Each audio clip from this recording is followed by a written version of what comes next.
आज हम शुरू कर रहे हैं। इसमें 15 चैप्टर है, समाप्त होने में लगभग 3 महीना लगेगा। पहला चैप्टर नंबर सिस्टम है, इसी में तुमको पढ़ना है। 9th में ज्योमेट्री, इसी में पढ़ना है। ज्योमेट्री तो सबसे लंबा है, मिला जुला करके रखो। 9th में 60% ज्योमेट्री है और 40% में ज्योमेट्री छोड़ करके रेस्ट बहुपद आता है, कोऑर्डिनेट ज्योमेट्री आता है, नंबर सिस्टम है, के बाद मेंसुरेशन आता है। तो 9th के ज्योमेट्री को हम दो भाग, ये मैथ को 9th के मैथ को 2 भाग में बांट रहे हैं। एक दिन पढ़ेंगे शुरू से, यानी नंबर सिस्टम पहला चैप्टर है, और एक दिन पढ़ेंगे कोऑर्डिनेट, सिर्फ ज्योमेट्री। ज्योमेट्री 60% है, उसका बहुत ज़्यादा वैल्यू है।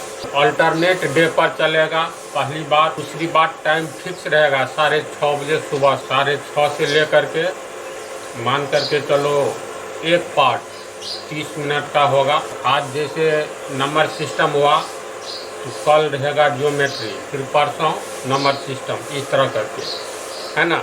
तो नंबर सिस्टम का पहला टॉपिक है संख्या रेखा किसे कहते हैं।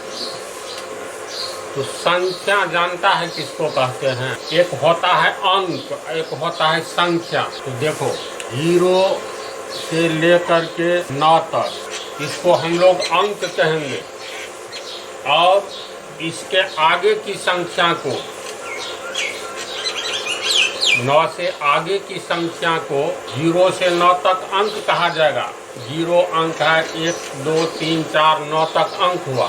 10 से अंकों के सहयोग से संख्या का निर्माण होता है। तो आओ पहले संख्या रेखा किसे कहते हैं?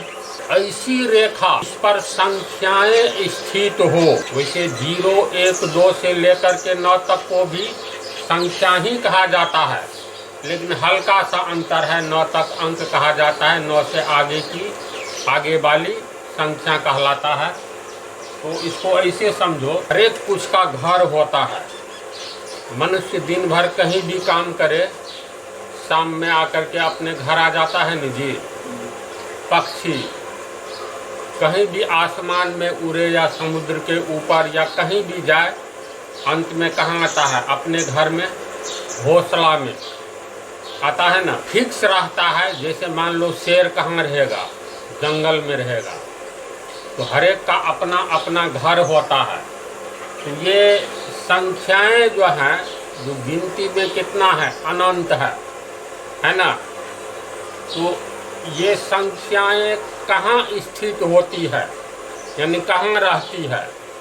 तो संख्याओं का घर संख्या रेखा है, संख्या रेखा पर स्थित होती है। संख्या रेखा का अर्थ होता है जितनी भी संख्याएं हैं, सभी संख्याएं एक ऐसी रेखा पर स्थित हैं जिस रेखा की लंबाई अनंत किलोमीटर है। ध्यान से समझो। कोई हम लोग सरल रेखा लेते हैं, मान लो ये सरल रेखा है AB। तो ये कैसी सरल रेखा है? A से लेकर B तक एक दूरी फिक्स है, मान लो 10 सेंटीमीटर या 12 सेंटीमीटर या कुछ होगा। लेकिन संख्या रेखा ऐसी रेखा को कहते हैं जिस रेखा पर संख्याएं अनंत होती हैं। ये आती है कहाँ से? तो अनंत, ये पीछे की ओर बढ़ाए जाने पर संख्या रेखाएं अनंत से आती है और अनंत की ओर चली जाती है। इसकी लंबाई अनंत किलोमीटर होती है। संख्या रेखा के ठीक बीच में मध्य बिंदु होता है, जिस मध्य बिंदु पर शून्य स्थित होता है। शून्य के आगे और शून्य के पीछे, शून्य के दाईं तरफ और शून्य के बाईं तरफ संख्या रेखा की लंबाई अनंत किलोमीटर है। शून्य के बाएं यानी पीछे और शून्य के आगे संख्या रेखा की लंबाई अनंत किलोमीटर है, कोई अंत ही नहीं है। संख्या रेखा एक ऐसी रेखा है जिसके मध्य में शून्य स्थित होता है और शून्य के आगे धनात्मक संख्याएं होती हैं। जैसे 1 2 3 4 5 6 आगे की ओर बढ़ते चले जाओ, कोई अंत नहीं है। 1 करोड़, 1 करोड़ 1, 1 करोड़ 2 होते होते फिर आएगा 1 अरब, फिर 1 अरब और 2 अरब के बीच की संख्याएं 1 अरब 1, 1 अरब 2। समझ रहे बात को? कहीं अंत ही नहीं है। तो शून्य से आगे की संख्याएं धनात्मक संख्याएं कहलाएगी, शून्य के पीछे की संख्याएं ऋणात्मक संख्याएं कहलाएगी। यानी संख्या रेखा एक ऐसी रेखा है जिस रेखा के मध्य में शून्य स्थित होता है और शून्य के पीछे भी अनंत किलोमीटर संख्या रेखा की लंबाई होती है और शून्य के आगे भी अनंत किलोमीटर संख्या रेखा की लंबाई होती है। शून्य के पहले वाली संख्याओं को या शून्य के पीछे वाली संख्याओं को ऋणात्मक संख्या कहते हैं, शून्य के आगे वाली संख्याओं को धनात्मक संख्या कहते हैं। अब मान लो शून्य के आगे में कहीं पर हम 1 देते हैं तो फिर 1 के आगे क्या है? 2 है। इसी तरह 3 4 5 6 7 8। तो शून्य और 1 के बीच में कितने किलोमीटर की दूरी है, यानी कितना हट करके स्थित है? तो इसका भी आंसर है शून्य और 1 के बीच की संख्याएं होगी। कितनी संख्या है शून्य और 1 के बीच? अनंत संख्याएं हैं। ये सब हम डिटेल में बतलाने जा रहे हैं।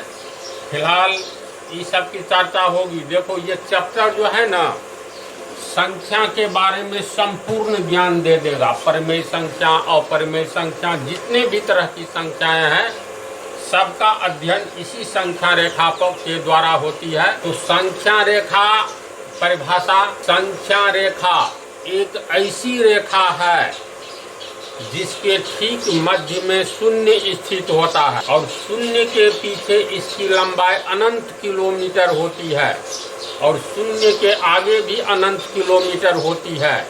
लेकिन संख्या रेखा एक ऐसी रेखा है जिसके मध्य में शून्य स्थित है और इसी संख्या रेखा पर जितने भी तरह की संख्याएं हैं, सभी तरह की संख्याएं इसी संख्या रेखा पर स्थित हैं, जिसकी लंबाई अनंत किलोमीटर होती है, जिसके मध्य में शून्य होता है।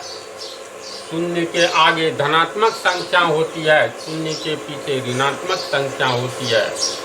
पूर्ण अंक हो जैसे 1 2 ये सब पूर्ण अंक है। ये सब पूर्ण अंक का भी इंटीग्रल पूर्णांक का परिभाषा बतलाएंगे। फिलहाल इसका कंसेप्ट ले लो। चाहे पूर्ण संख्या हो या अपूर्ण संख्या हो या धनात्मक संख्या हो, ऋणात्मक संख्या हो, गिनती की संख्याएं हो, जितने भी तरह की संख्याएं हैं, सभी प्रकार की संख्याएं संख्या रेखा पर स्थित होती हैं। इसकी विशेषता है इसके मध्य में शून्य होता है और शून्य के आगे भी पूर्ण संख्याएं भी स्थित है और पूर्ण संख्याएं भी स्थित है। लेकिन शून्य के दाईं ओर सिर्फ धनात्मक संख्याएं स्थित हैं, जबकि शून्य के बाईं ओर सिर्फ ऋणात्मक संख्याएं स्थित हैं। तो मिला जुला करके संख्या रेखा का कंसेप्ट आ गया। तो परिभाषा लिख दे। देखो शून्य के दाईं ओर धनात्मक संख्याएं हैं, है ना। शून्य के बाईं ओर सब ऋणात्मक संख्याएं हैं। शून्य के पहले बाईं ओर धनात्मक संख्या -1, -2, -3, इस तरह होते होते -1 करोड़, -1 करोड़ 1, -1 करोड़ 2, यानी पीछे की ओर भी अनंत की ओर चली जाती है। शून्य के पहले ये संख्या रेखा कहाँ से आती है? तो अनंत से आती है और शून्य होते हुए अनंत की ओर चली जाती है। संख्या रेखा उस रेखा को कहते हैं जो अनंत से आती है।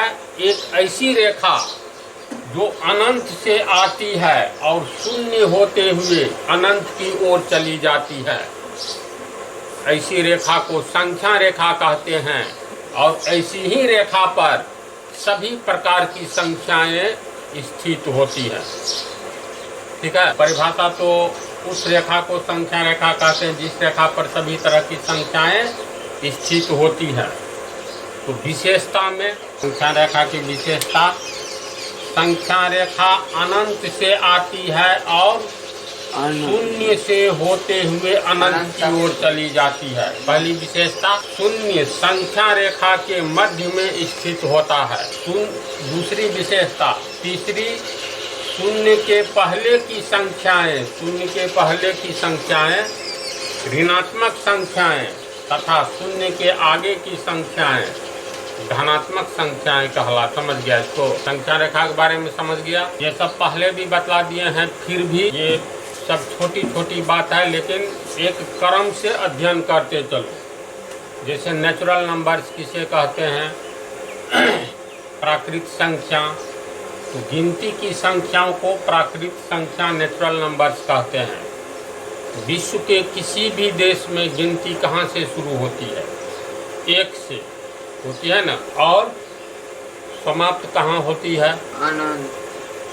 अनंत पर। 100 पर समाप्त होती तो मान लो 101 आदमी रहेगा, तो 100 तक गिनती कर लेंगे। एक आदमी को छांटेंगे तो नहीं। भारत की आबादी करोड़ में नहीं, अरब में है। अगर एक ये व्यक्ति को गिना जाए तो 1 से लेकर के गिनती कहीं भी किसी भी राज्य से शुरू करेंगे तो पहले कहेंगे 1 गिनती में, तब 2, 3, 4 और अंतिम राज्य में जो समाप्त होगा अंतिम व्यक्ति, ये 1 अरब 30-35 करोड़ के आसपास है। तो गिनती में इतना है जी। गिनती की संख्याएं शुरू तो होती है 1 से, लेकिन समाप्त कहाँ होती है? अनंत पर। गिनती का अंत है? नहीं न है। खरबों खरब के आगे भी जाओगे, तारों की संख्या कितनी है तो इसकी गिनती नहीं। अगर मान लो गिनती होगी, अगर बालू के कण को गिनती किया जाए अलग करके, तो खरबों खरब बालू के कण मिलेंगे किसी भी सूखी हुई नदी में, है ना। तो गिनती 1 से शुरू होती है। तो गिनती की संख्याओं को नेचुरल नंबर्स कहते हैं। प्राकृत संख्या जो शुरू होती है 1 से और समाप्त कहाँ पर होती है? अनंत पर। तो नेचुरल नंबर्स की ये विशेषता है। गिनती की संख्याओं को नेचुरल नंबर्स कहते हैं, जिसकी शुरुआत 1 से होती है और अंत होती है अनंत पर। पोस्ट में ये लिख देते हैं तो समझ गया। का पूर्ण संख्या, होल नंबर को नेचुरल नंबर्स कहते हैं, जो 1 से शुरू होती है और अनंत पर समाप्त होती है। गिनती की संख्या में 1 अरब 10,25,006 आ रहा है। ये भी गिनती की संख्या हुआ। 14 भी आ रहा है, 14 लाख भी आ रहा है, 14 करोड़ भी आ रहा है। तो गिनती की संख्या शुरू तो होगी 1 से, समाप्त होगी अनंत पर। पूर्ण संख्या किसको कहेंगे? तो गिनती की संख्या देखो 1 से शुरू होती है, अनंत तक जाती है। अगर गिनती की संख्या में शून्य को शामिल कर लोगे तो शून्य सहित गिनती की संख्याएं पूर्ण संख्या कहलाई। समझ गया? Whole number. दोनों को अच्छी तरह समझा, कोई कंफ्यूजन नहीं आ जाएगा। पूर्णांक, लेकिन इससे पहले कुछ बातें समझ लो। ये टॉपिक जो है ना, इस पर हम 2-3 परिभाषा बतलाएंगे ताकि अच्छा कंसेप्ट आ जाए। अब जैसे तुमको धनात्मक संख्या, ऋणात्मक संख्या के बारे में नहीं बतलाना होगा, नहीं न बतलाना होगा। शून्य के दाईं ओर जितनी भी संख्याएं होगी सब धनात्मक संख्या कहलाएगी। शून्य के ठीक पहले जितनी भी संख्या होगी ऋणात्मक संख्याएं कहलाएगी। संख्या रेखा की विशेषता, संख्या रेखा अनंत से आती है और शून्य होते हुए अनंत की ओर चली जाती है। शून्य संख्या रेखा के मध्य में स्थित होता है। आगे चल करके पता चलेगा ये परिमेय संख्या और अपरिमेय संख्या के समूह को वास्तविक संख्या कहते हैं। और ये वास्तविक संख्या जितने भी हैं सभी संख्या रेखा पर स्थित हैं। और एक होता है काल्पनिक संख्या। तो काल्पनिक संख्या जो है ये संख्या रेखा पर स्थित नहीं है। जैसे ये समझ लो -4 रूट में रहे तो इसको कहेंगे काल्पनिक संख्या, यानी काल्पनिक संख्या किसको कहेंगे और वास्तविक संख्या वस्तुतः दो ही प्रकार का होता है। जो संख्या तो ये वास्तविक संख्या कहते हैं किसको, ये चैप्टर तू पढ़ रहे हो, फिलहाल किसको कहते हैं इसको छोड़ो। जैसे 5 शब्द दिया रहेगा, 5 शब्द में दो ही तरह की बात होगी, कुछ शब्द स्त्रीलिंग होंगे तो बचे हुए शब्द तो पुल्लिंग होना ही है। वास्तविक संख्या किसे कहते हैं इसके बारे में तो डिटेल में पढ़ाना ही है, रियल नंबर चैप्टर है, वैसे इसी में सब समझ जाओगे। तो जैसे अगर हम लोग कहेंगे ABCD EF, ये आबादी में कितना, ये 6 व्यक्तियों की संख्या है जिसमें महिला और पुरुष भी है। उसमें कितनी महिलाएं और कितना पुरुष है इसकी जानकारी लेना है। अगर हम ये कह दे मात्र 2 महिलाएं हैं, इसका अर्थ है ये बचा हुआ पुरुष है ना। तो पुरुष किसे कहते हैं यानी वास्तविक संख्या किसे कहते हैं, फिलहाल इसको तो समझना ही है, लेकिन फिलहाल इसको छोड़ करके सिर्फ काल्पनिक संख्या किसे कहते हैं इसको अगर समझ जाओगे तो जितनी भी संख्याएं हैं काल्पनिक संख्याओं को छोड़कर बची हुई संख्याएं वास्तविक संख्याएं कहलाई। समझ रहा है बात को इसके बारे में बतला देते हैं, ये तो पढ़ना ही है। एक हो गया विशेष टॉपिक, इसको भी उतार लेना है। 2 संख्याएं होती है, एक ऋणात्मक दूसरा धनात्मक। तो ऋणात्मक संख्या में माइनस का चिन्ह रहता है और धनात्मक संख्या में प्लस का। अगर हम लोग मान लो 5 लिखते हैं तो बेस ऑफ अलजेब्रा में बतलाए हैं जिस संख्या के पीछे कोई चिन्ह नहीं दिखाई दे तो समझना प्लस का चिन्ह छिपा हुआ है। तो 5 के पीछे कोई चिन्ह नहीं है, इसका मतलब प्लस छिपा हुआ है। इसको हम लोग अपने मन से लिख सकते हैं +5। जिस संख्या के पीछे कोई चिन्ह नहीं हो उसके पीछे प्लस, और जिस संख्या के पीछे माइनस चिन्ह हो जैसे -5, -6, -1, -2, तो ये सब हो गया तुमको ऋणात्मक संख्या। तो अब परिभाषा देखो, अगर ऋणात्मक संख्याएं रूट में हो तो ऐसी संख्याओं को काल्पनिक संख्या कहते हैं। ऋणात्मक संख्याएं रूट में हो जैसे √-1, √-2, √-3, √-4, इसी तरह ... √-1 करोड़, √-1 करोड़ 10। तो जो संख्याएं अगर ऋणात्मक, ये सब ऋणात्मक संख्या है ना जो रूट में, ऋणात्मक संख्याएं जब रूट में होता है तो ऐसी संख्या को ही काल्पनिक संख्या कहते हैं। समझ गया। काल्पनिक संख्याओं को छोड़कर जितने भी तरह की संख्याएं होती है सब संख्याएं वास्तविक संख्याएं कहलाएगी। तो अब काल्पनिक संख्या किसको कहते हैं इसको तो समझ गया। इसको छोड़ करके कोई भी संख्या लिखोगे ये वास्तविक संख्या कहलाएगी। जैसे 1 या 1/2 या 0.5, समझ रहा है, या √5, कुछ भी लिखो, लेकिन रूट में ऋणात्मक संख्याओं को नहीं लिखने पर जितनी भी संख्याएं लिखोगे सब वास्तविक संख्या कहलाएगी। कुछ भी बोलोगे काल्पनिक संख्या छोड़ करके कोई भी संख्या, वो संख्या वास्तविक संख्या कहलाएगी। समझ गया। अब ये पूर्णांक जो है इसके बारे में डिटेल में अगले पार्ट में पढ़ा देंगे।